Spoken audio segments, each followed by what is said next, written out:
Hola mis queridos hermanos en Cristo, Dios los bendiga a todos y que la paz del Señor llene sus corazones, sus hogares y aún sus pensamientos. Y gracias a Dios por la oportunidad que nos dan a través de este medio de mantenernos en contacto unos con otros para compartir su palabra con el propósito siempre de engrandecer y glorificar el nombre de nuestro amado Señor y Salvador Jesucristo. Vamos a tener una palabrita de oración antes de comenzar con esta meditación. Padre, gracias te damos por este día.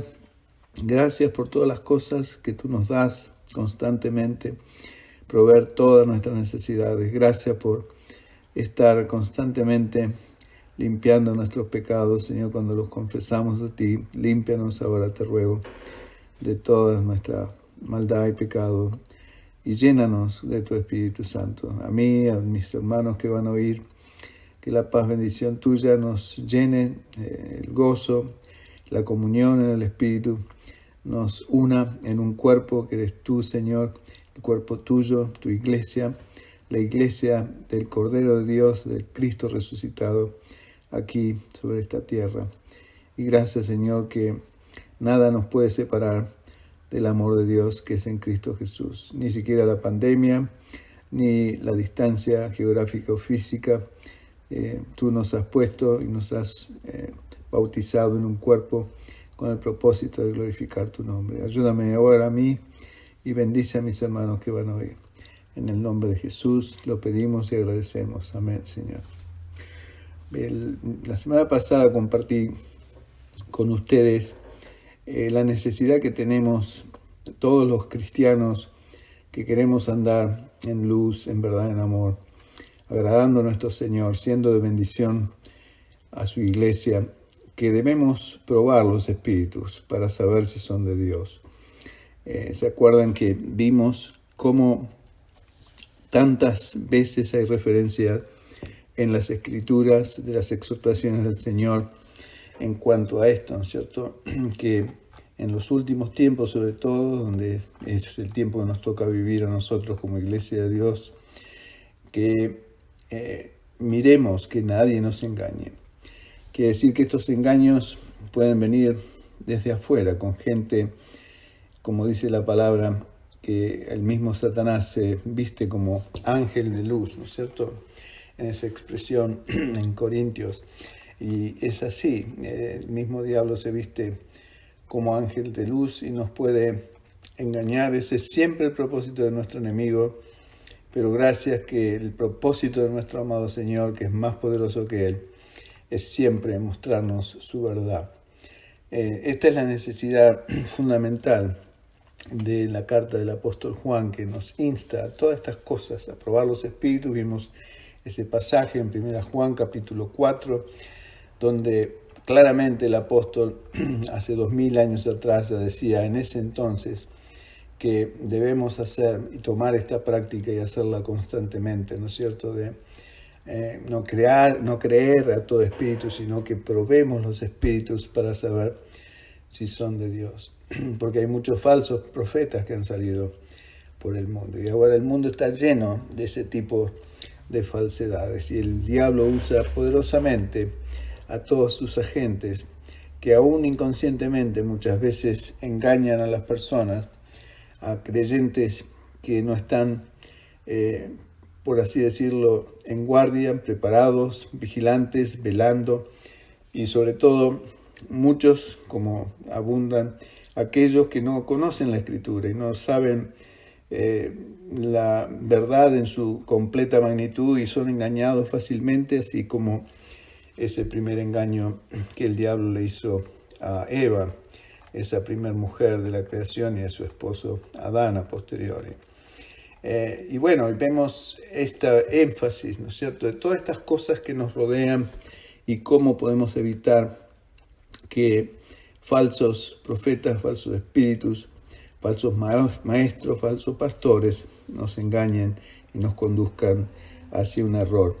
Y bueno, sobre todo más en este entonces, ¿no es cierto?, donde abunda tanto con los medios de difusión electrónica, el desarrollo del Internet y los medios sociales, cómo podemos fácilmente acceder a una serie de cosas, no solamente espirituales, sino aún que escuchamos del mundo secular, informaciones que debemos saber filtrar y cuidarnos de que no nos afecten nuestra alma y nuestro espíritu, los cuales son de Dios. Debemos velar, protegerlos, porque le pertenecen a Él. Hemos sido comprados por precio.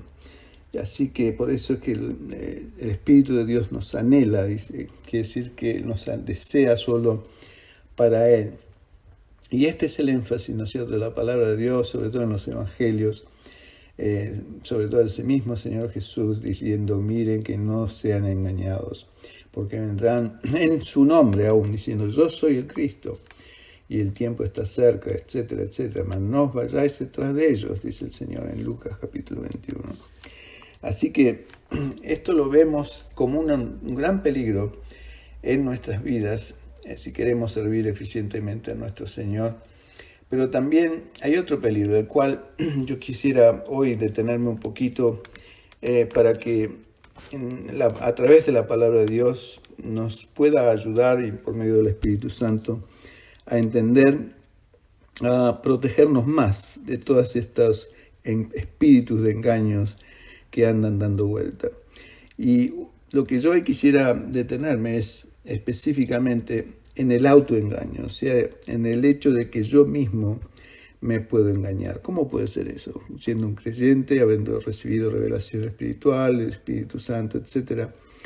Pero yo quisiera hoy compartir con ustedes, aquellos sobre todo que son escépticos de estas cosas, 8 pasajes de la Escritura del Nuevo Testamento, del Nuevo Pacto, donde específicamente nos habla acerca de esto, ¿no es cierto?, del autoengaño, posibilidades que nos engañemos a nosotros mismos. Quisiera comenzar en la segunda epístola de Pablo a los Corintios, 2 Corintios, capítulo 11, verso 2 y 3.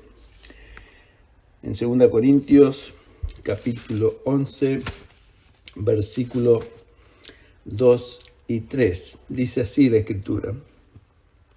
Y este es Pablo hablando a la iglesia de los Corintios. Porque os celo, dice Pablo, con celo de Dios, pues os he desposado con un solo esposo para presentaros como una virgen pura a Cristo. Ese es nuestro esposo, ¿no es cierto? Queda claro. Pero el verso 3 dice, pero temo que como la serpiente con su astucia engañó a Eva, y ahí hace referencia a nuestra madre, por así decirlo, esa primera mujer creada por Dios mismo, vuestros sentidos sean de alguna manera extraviados de la sincera fidelidad a Cristo. Entonces, vemos que este pasaje habla del engaño que el diablo le hizo a Eva, a esa primera mujer. Así como, y Pablo hace esa comparación, ¿no es cierto?, respecto a la iglesia de Corinto y respecto a la iglesia en general en este momento. Nosotros tenemos las cartas apostólicas enviadas por apóstoles como el apóstol Pablo a iglesias determinadas que ahora nos sirven tremendamente a nosotros y son de tremenda bendición si las escuchamos y las aplicamos a nuestras vidas. ¿Por qué? Porque nosotros estamos en el mismo predicamento que ellos, estamos expuestos a los mismos peligros y también somos herederos de Dios de las mismas bendiciones espirituales, siempre y cuando seamos cuidadosos en cumplir las promesas de Dios. Por eso Pablo dice que los cela, quiere decir que lo que le está diciendo lo hace por celo de un profundo y genuino amor, un celo de Dios, inspirado por Dios, que nos cela como el Espíritu Santo que nos cela con ese celo de Dios, no un celo morboso o un celo humano, perverso, sino un celo puro, así como el esposo cela a su esposa y su esposa cela a su esposo. Porque no podemos concebir que algo que amamos tanto podamos compartirlo, se nos robe o se nos quite. Y de la misma forma, nosotros le pertenecemos al Señor y el Señor nos cela, así como Pablo les está diciendo a la iglesia, y pienso que nosotros también debemos celarnos en el sentido de que cuidarnos entre nosotros para que ninguno de nosotros sea engañado. Entonces, por eso dice, pero temo que como en el verso 3, ¿no es cierto?, que como la serpiente con su astucia, y habla del diablo, por supuesto, engañó a Eva, vuestros sentidos, nuestros sentidos, mis propios sentidos, sean de alguna manera extraviados o engañados, podríamos decir, de la sincera fidelidad a nuestro Señor Jesucristo.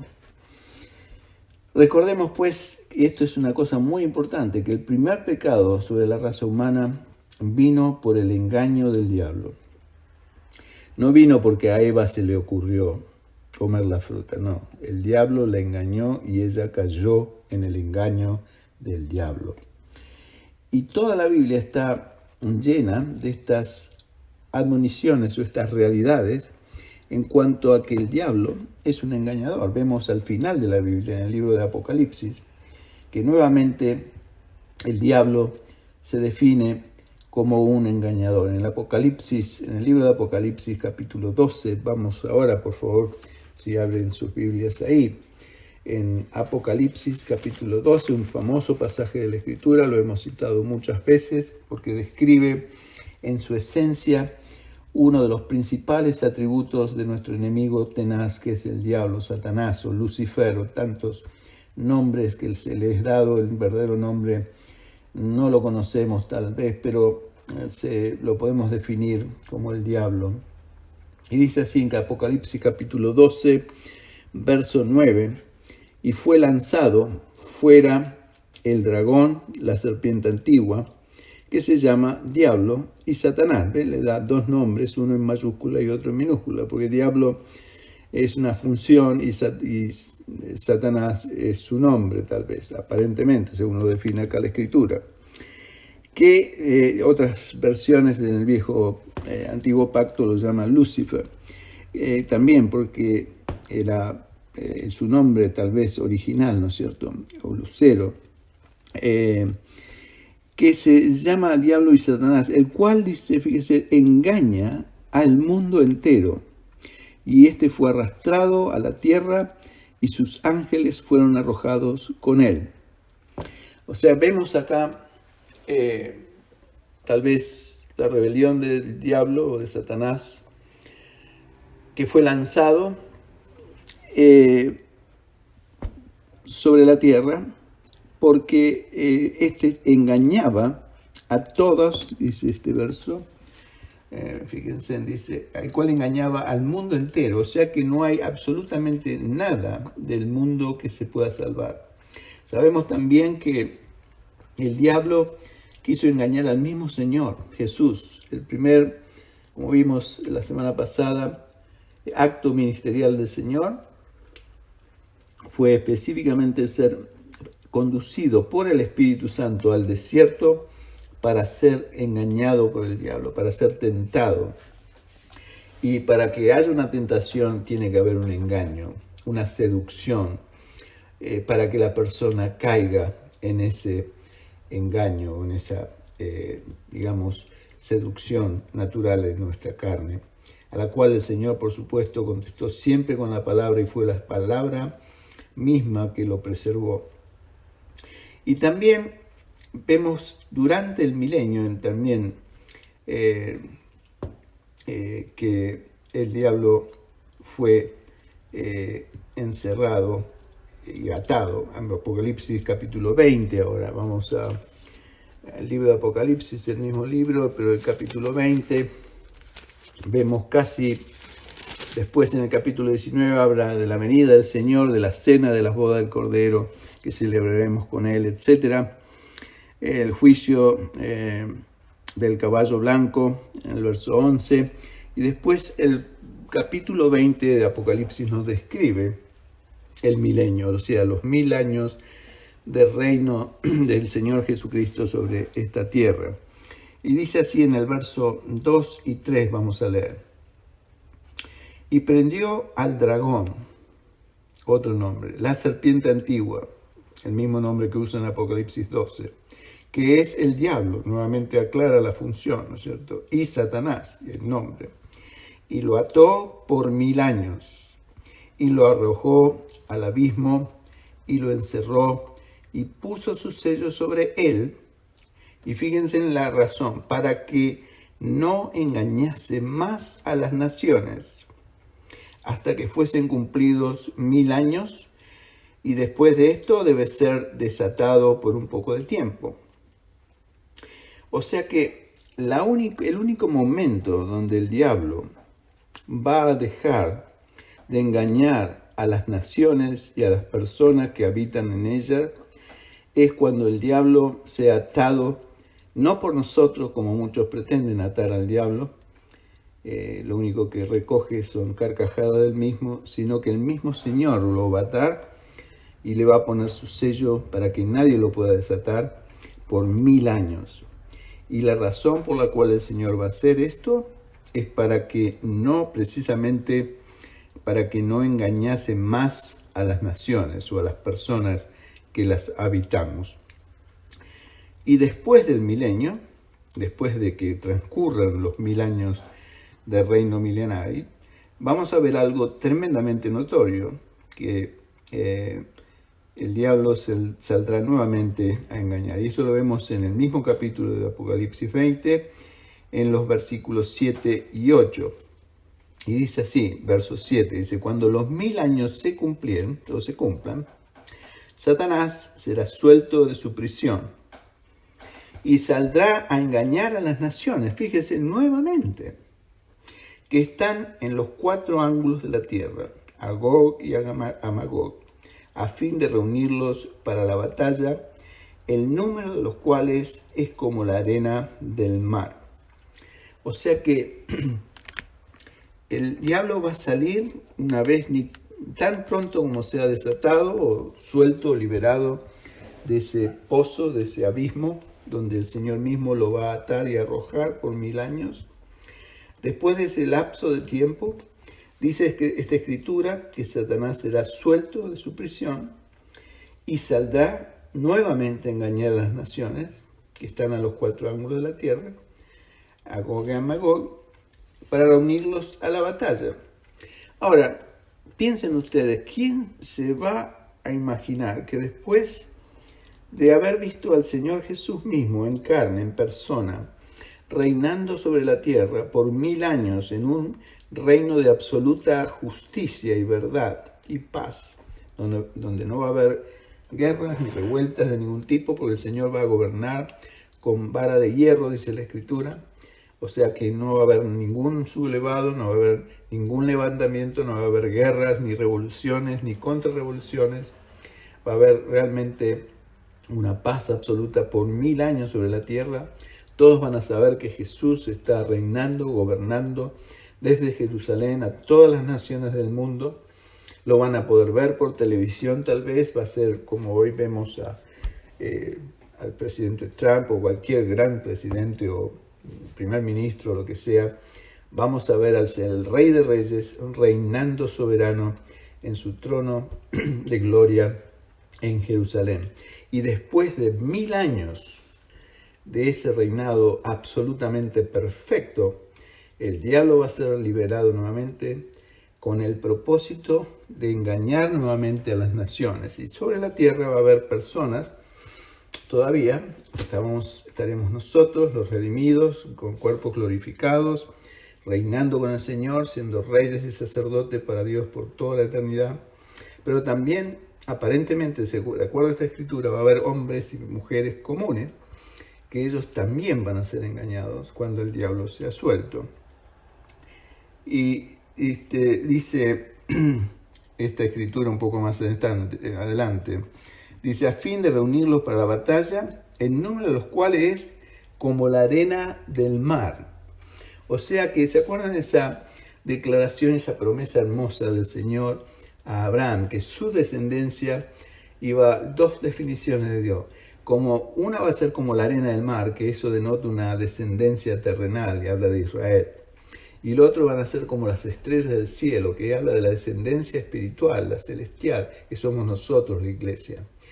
Pero habla de una multitud, ¿no es cierto? Cuando habla que ese pueblo, Israel, refiriéndose a Israel, iba a ser como la arena del mar, habla que va a ser una multitud enorme de personas. Bueno, los que van a ser engañados por el mismo diablo, dice esta escritura que van a ser como la arena del mar, o sea que van a ser una multitud de personas que van a ser engañados, no unos poquitos. Lo mismo cuando el diablo engañó a los ángeles, ¿no es cierto? Dice que 1/3 de los ángeles celestiales se unieron a la rebelión de Lucifer y lo siguieron, y fueron ellos arrojados juntos con el capítulo 12 de Apocalipsis, junto con Lucifer a la tierra. Entonces vemos la tenacidad tremenda del diablo, ¿no es cierto?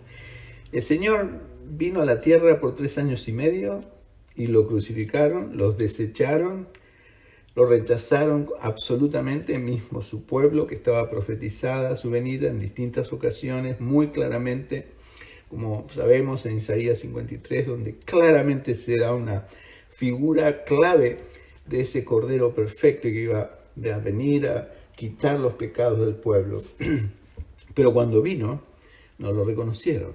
La mayoría, o todo Israel prácticamente, lo rechazó al punto que lo ejecutaron en una cruz. Pero todo fue por el propósito eterno de Dios, la sabemos. Pero decimos, ¿cómo puede ser? A veces pensamos, si pudiéramos mostrarle al Señor Jesús, aunque nosotros mismos no lo hemos visto, pero si la gente viera a Jesús, tal vez en su bondad, en su plenitud, en su majestad, tal vez se convirtieran, ¿no es cierto? Lo aceptarían, pero vemos que no es así. Y esto denota una clara, determinación de Dios de comprobar el corazón corrupto del ser humano, ¿no es cierto? De las personas, de los hombres. Entonces, por un poco leve tiempo, lo va a soltar al diablo para mostrar que la naturaleza perversa del hombre en su corazón es tan grande que solo la gracia y la misericordia de Dios lo puede alejar de ella. Y eso es lo que llamamos nosotros la conversión, ¿no es cierto? Viene la gracia, la misericordia de Dios sobre nosotros y realmente podemos empezar a vislumbrar y valorar esa gloria eterna de Dios que nos ha dado a su Hijo Jesucristo. Entonces, es terrible, ¿no es cierto? Porque ¿qué padre, pensemos un poco, jamás permitiría que viniera un engañador a su casa a engañar a sus propios hijos, ya sean pequeños o grandes, ya sean jóvenes o adultos? Yo no quisiera que el diablo como papá engañara a mis nietitos o a una persona, ¿no? Dejemos al diablo de lado, pero una persona que yo sé que es un engañador. Si viene alguien a mi casa que no sé quién es, bueno, a lo mejor le abro la puerta y resulta ser un engañador. Pero si yo sé que golpea a mi casa a alguien que yo sé que es un engañador, ¿le permitiría acceso a mi familia amada y querida para que le engañaran? Yo creo que ninguno de nosotros lo haría, pero sin embargo Dios lo permitió. Permitió al diablo que engañara primero a esa primera pareja de Adán y Eva, que eran 2 seres inocentes. ¿Y para qué? Para que a través del engaño los sedujese a desobedecer al Señor. Y esto nos muestra que Dios ha dado al ser humano una libertad completa de decisión, un libre albedrío, lo que llamamos. Y eso es libertad completa para decidir por nosotros mismos a quién vamos a servir. Así como dijo Josué, está delante, ¿no es cierto? Elegid vosotros a quién vais a servir. Pero en cuanto a mí y mi casa, nosotros serviremos al Señor, a Jehová. Así es Dios. Dios nos pone la opción. El bien y el mal es a partir de nosotros elegir a quién vamos a servir. Así que, por eso dice Jesús en Mateo capítulo 24, ¿no es cierto? Verso 24 también, y leo textualmente, dice, porque se levantarán falsos cristos y falsos profetas, y mostrarán grandes señales y prodigios, para así engañar, de ser posible, aún a los escogidos. Fíjense, ¿Quiénes son los escogidos? Los santos, nosotros, aquellos que hemos sido escogidos, como dice Efesios capítulo 1, verso 4, desde antes de la fundación del mundo para ser santos y sin mancha delante del Señor. Pero aún así, dice que Dios va a permitir que se levanten falsos profetas, toda esta serie de cosas que consideramos la semana pasada, falsos profetas, falsos pastores, falsos maestros, y que van a mostrar grandes señales. O sea, por eso, ¿se acuerdan que decíamos una de las cosas que no debemos mirar son los dones, sino el fruto de las personas, ¿cierto? Si está el fruto de una vida espiritual interna, una relación personal con Jesucristo, si se reflejan las características esenciales de nuestro Señor en la vida de ese siervo o ese hombre de Dios. Y el propósito es para engañar. O sea, todas estas señales y prodigios grandes que mostrarán esas personas, para así, dice, engañar, de ser posible, aún a los escogidos, a los santos. Por eso debemos, mis queridos hermanos, estudiar y meditar en estos 8 pasajes que les voy a dar. No sé si lo vamos a terminar hoy, pienso que no, por lo menos vamos a ver 3, para preservarnos de esos espíritus de autoengaño. Si no somos cuidadosos en no caer en el autoengaño, o sea, en el engaño propio, no tendremos oportunidad de que el diablo no nos engañe junto con tantos espíritus de engaño y falsos profetas que andan dando vueltas. O sea que lo primero que debemos ver y tener cuidado es a nuestro propio engaño. Yo mismo me puedo engañar. Y vamos a ver esto, vamos a empezar con el primero. Y la cita está en 1 Corintios capítulo 3, verso 18. 1 Corintios capítulo 3, verso 18. Dice así la escritura. Voy a leer de la Reina Valera. Algunos pasajes lo voy a leer de la Reina Valera y también lo voy a leer de la Biblia de las Américas porque está, pienso, más claro. Ustedes lo van a apreciar. 1 Corintios capítulo 3, verso 18. Dice así. Nadie se engañe a sí mismo. ¿Se da cuenta? Está hablando no ahora que nadie me engañe a mí, sino me está diciendo Daniel, no te engañes a ti mismo. Nadie se engaña a sí mismo. Si alguno entre vosotros se cree sabio en este siglo, hágase ignorante para que llegue a ser sabio.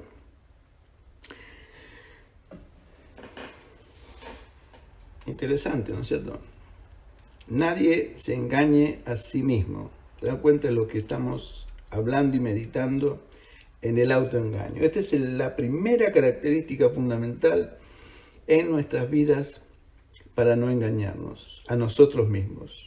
Olvídense del engaño que viene de afuera. Ahora estamos centrados en aquel engaño que nosotros mismos podemos, por nuestro corazón engañoso, como dice, ¿no es cierto?, la palabra, por naturaleza y perverso, que ¿quién lo conoce? Solamente Dios lo conoce. Y por eso Dios es el único, por medio de su Espíritu y nuestro reconocimiento y humildad, de venir a Él y prestar oídos a estas admoniciones y a estas advertencias que nos está diciendo: nadie se engañe a sí mismo. No es que yo voy a engañar a otro, ni otro me va a engañar a mí.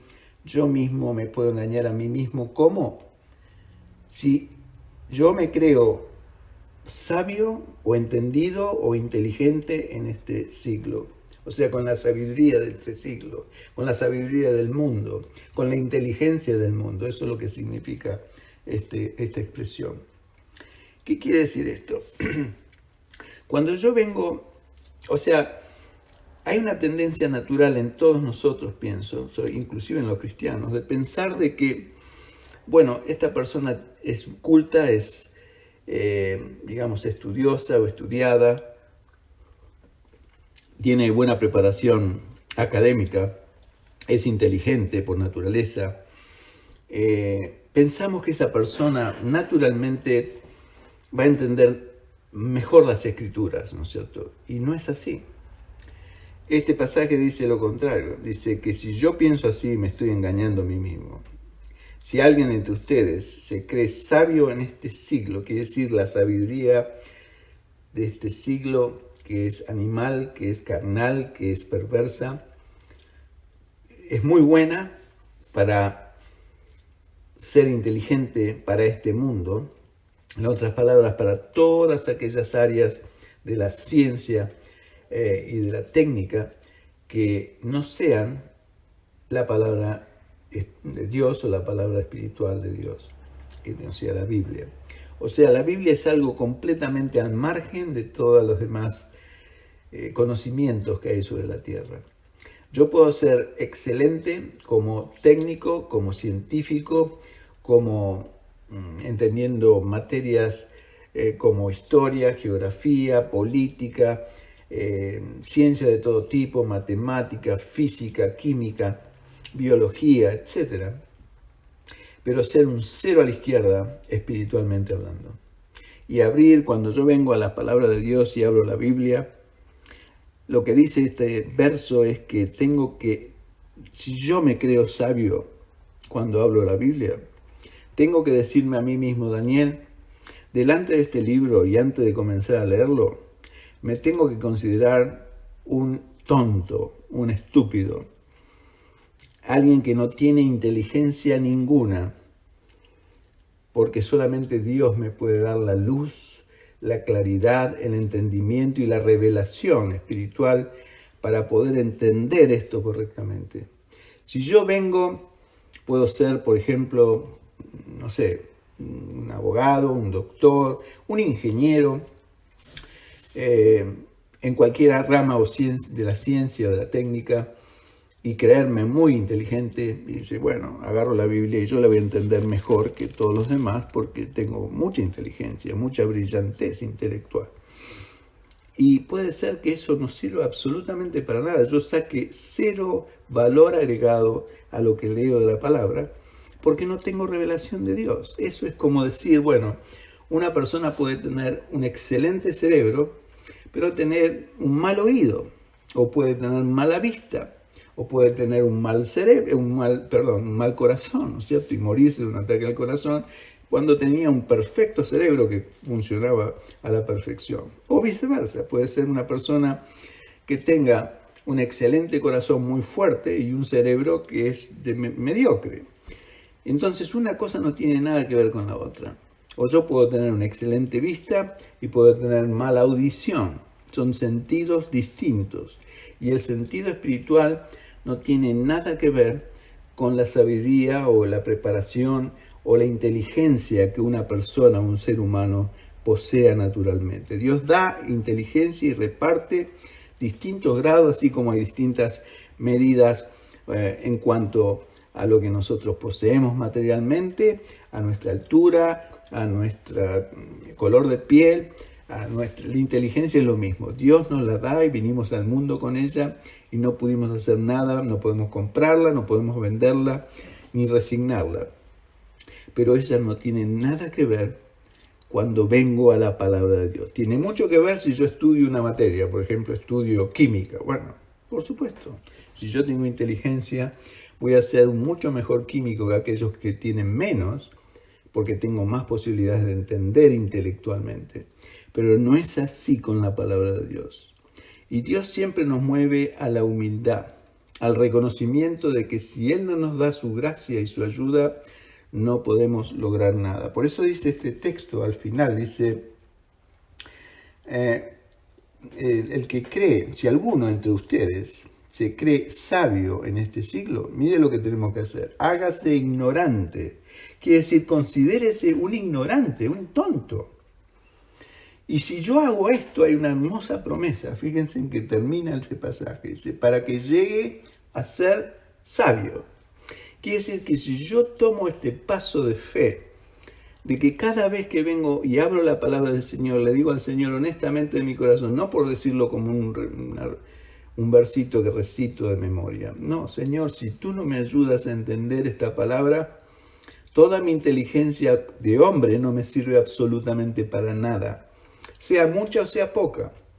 Así que necesito que tú me des luz, revelación, sabiduría espiritual para entender tu palabra y meditarla en mi corazón y recibirla con fe y que lleve fruto al 100% en mi ser.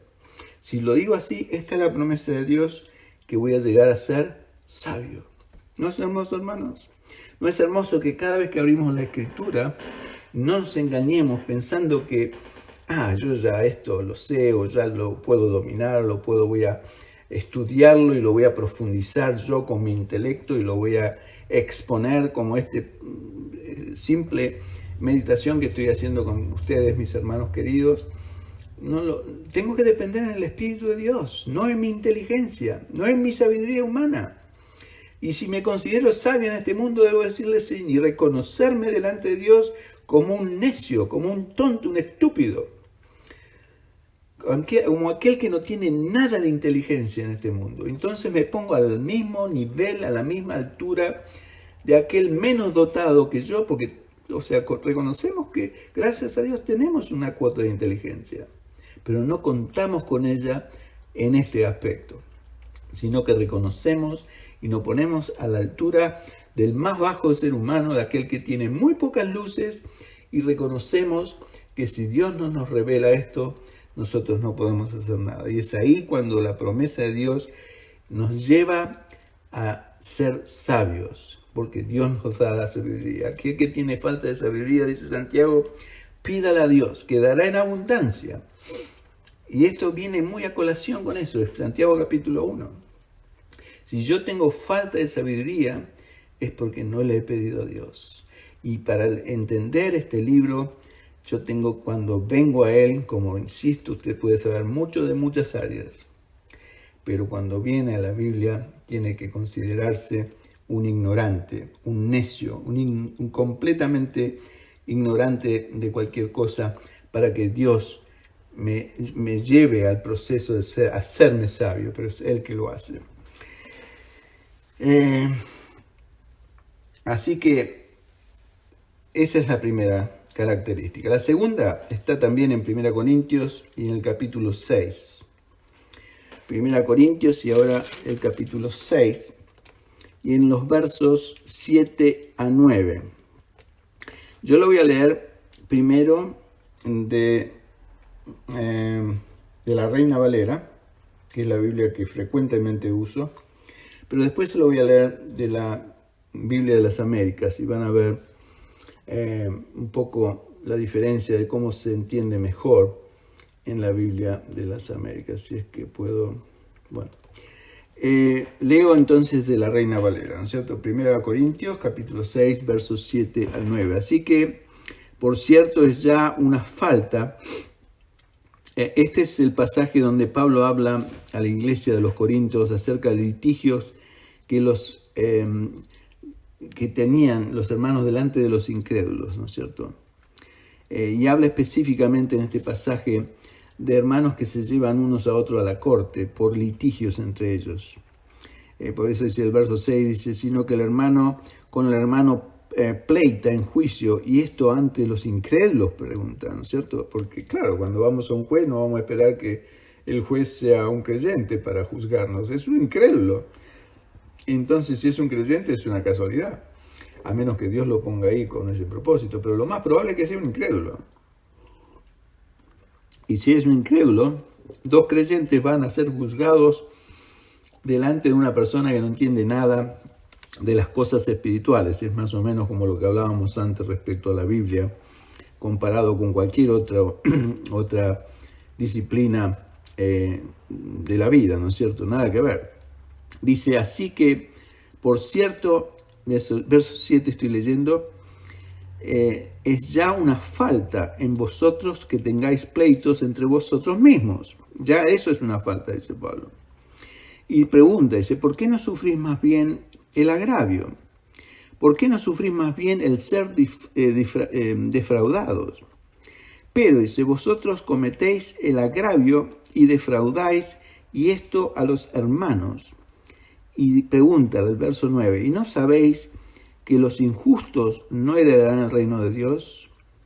No erréis, ni los fornicarios, ni los idólatras, ni los adúlteros, ni los afeminados, ni los que se echan con varones, ni los ladrones, ni los avaros, ni los borrachos, ni los maldicientes, ni los estafadores heredarán el reino de Dios.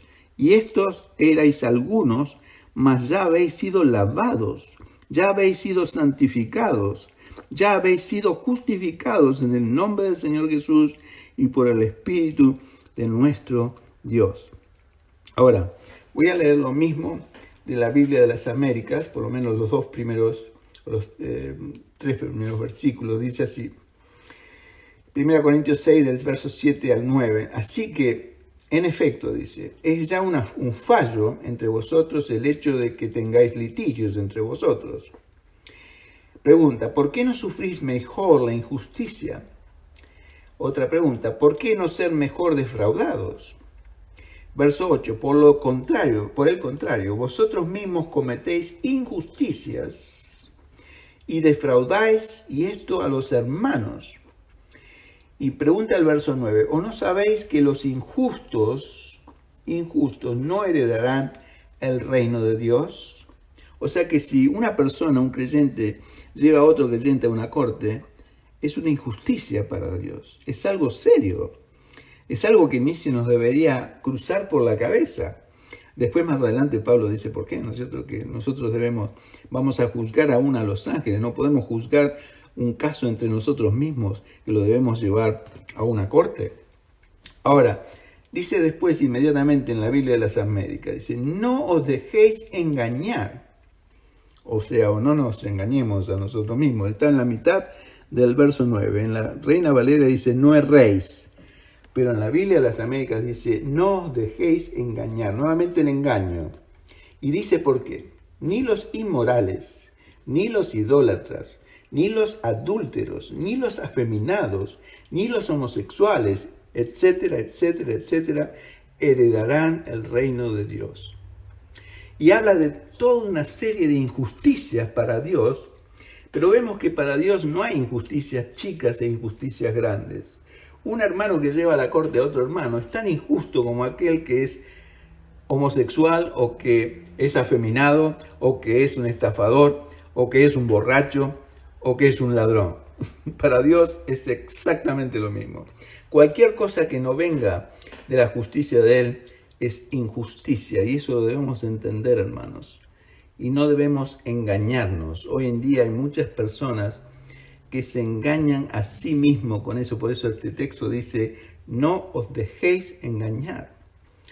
Ninguna persona injusta que practique injusticia o que practique lo mismo, decir que practica pecado, va a heredar el reino de los cielos. Lo dice bien clara esta escritura. Nuevamente leo de la Reina Valera, ¿no sabéis que los injustos no heredarán el reino de Dios? No seáis engañados, ni los fornicarios, ni los idólatras. Esto lo estoy leyendo de la Biblia, no es mi pensamiento.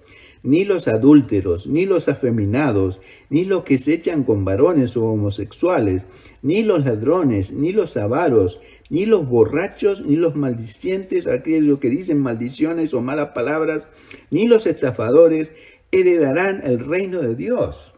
Y esto dice la palabra, éramos algunos de nosotros, yo me encuentro entre ellos, mas ya habéis sido lavados, ya habéis sido santificados, apartados para Dios, ya habéis sido justificados en el nombre del Señor Jesús. Quiere decir que Dios me declaró justo como si nunca hubiese hecho ninguna de estas atrocidades. Y por el Espíritu de nuestro Dios, que vino a nosotros a limpiarnos por fuego, toda esa maldad, toda esa mugre que yo tenía y que cada uno de ustedes que me escuchan también la tenían. Por eso, si yo no entiendo esto, y hoy hay mucha gente que no lo entiende, piensan que porque aceptaron a Cristo y siguen haciendo todas estas cosas, o sea, siguen siendo borrachos, siguen siendo avaros, siguen siendo maldicientes, siguen siendo injuriosos o siguen siendo lo que sea, que igual van a ir al cielo. Hermanos, no se engañen. No se engañen a ustedes mismos. Ninguno que practica la injusticia, dice bien claro este pasaje, o que practica el pecado en otras palabras, va a heredar el reino del Señor. Es imposible, es como pensar que un negro se va a hacer blanco o un blanco se va a hacer negro, o que la tiniebla va a vencer a la luz. Es imposible. O se va a mezclar con la luz, entre la luz y la tiniebla. Es imposible.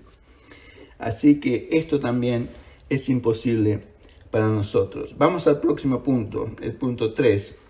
Creo que aquí vamos a parar por ahora y nos quedarían otros 5 puntos para, si Dios quiere, la semana que viene.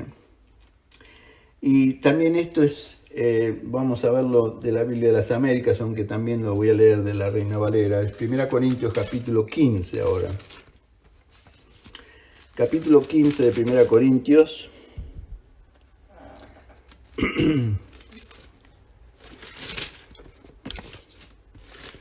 Versos 33 solamente, un versito solamente.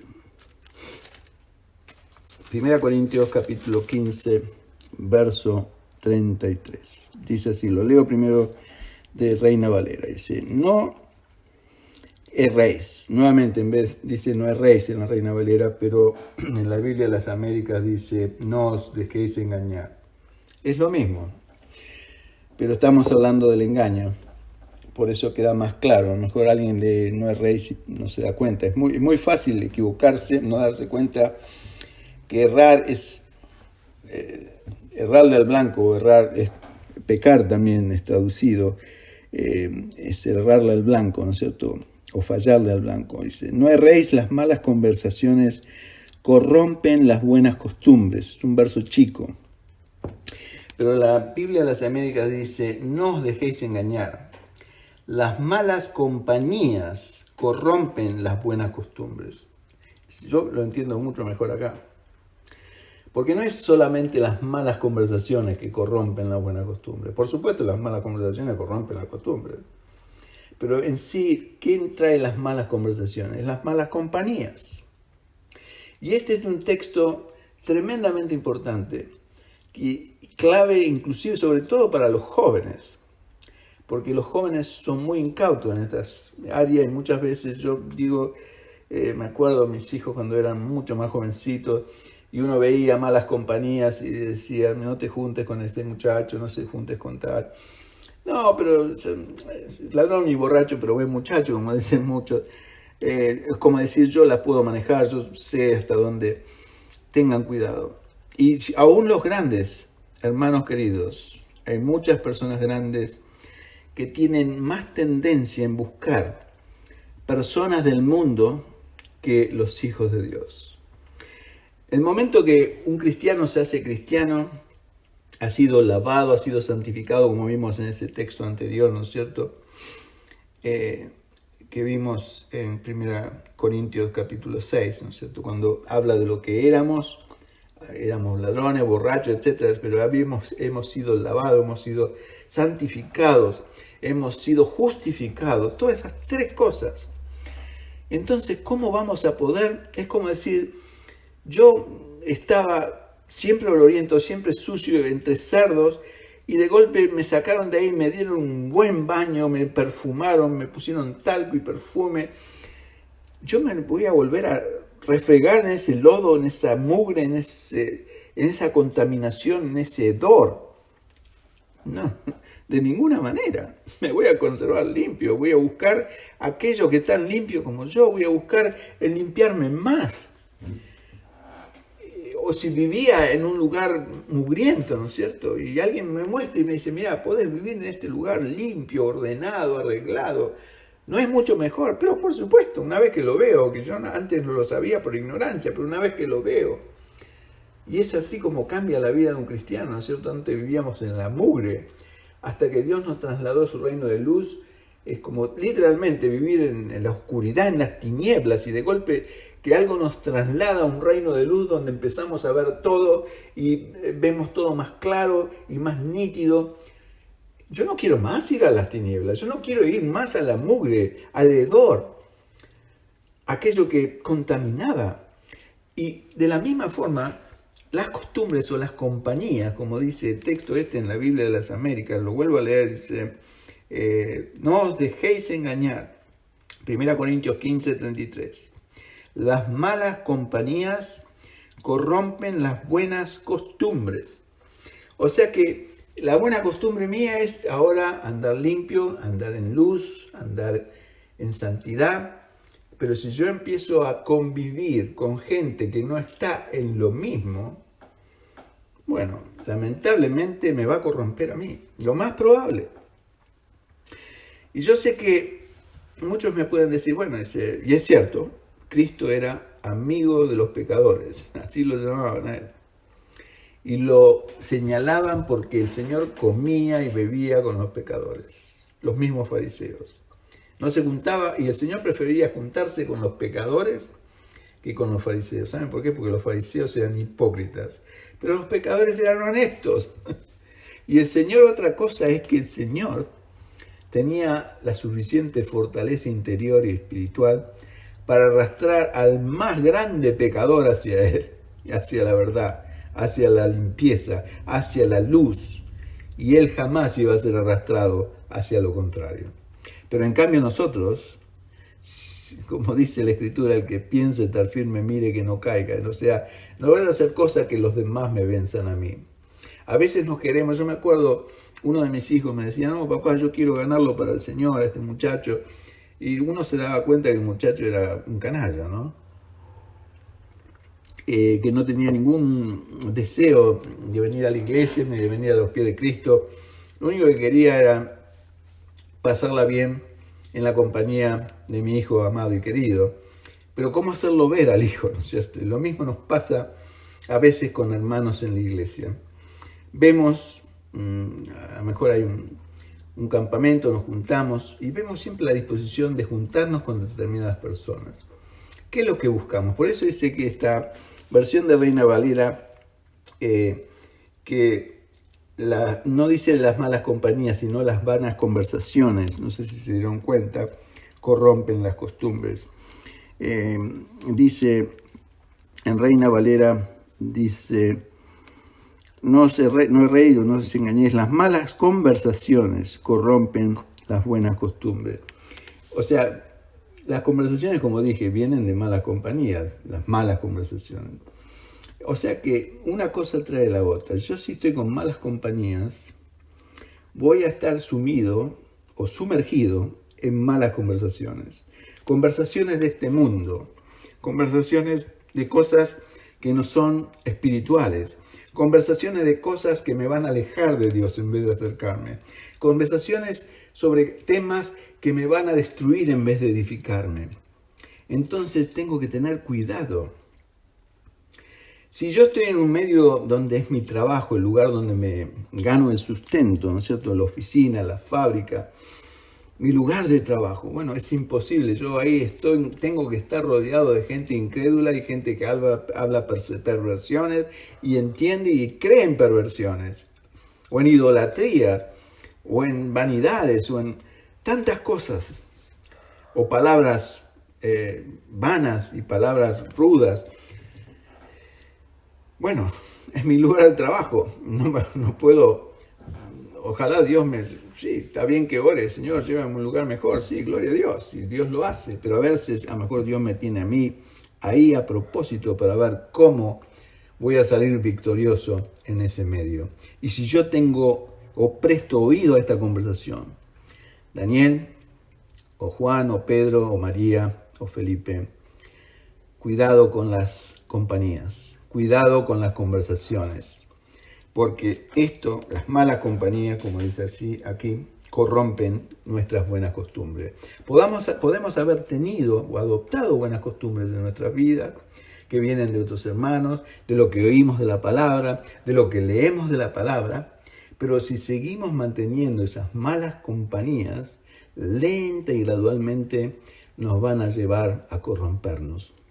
Y esto, por ejemplo, sobre todo para gente, yo tengo esta prueba para mí mismo, que a lo mejor lo puede ayudar, espero, a ustedes que me escuchan.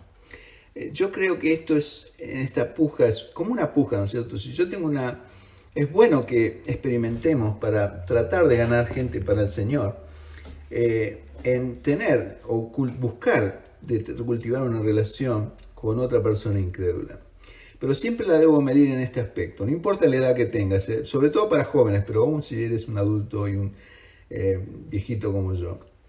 Si yo lo comparo con una competencia se llama en mi país una cinchada, ¿no es cierto? ¿Y cómo es una cinchada? Una cinchada es una competencia donde hay una cuerda gruesa y fuerte y dos equipos, uno de cada lado de la cuerda.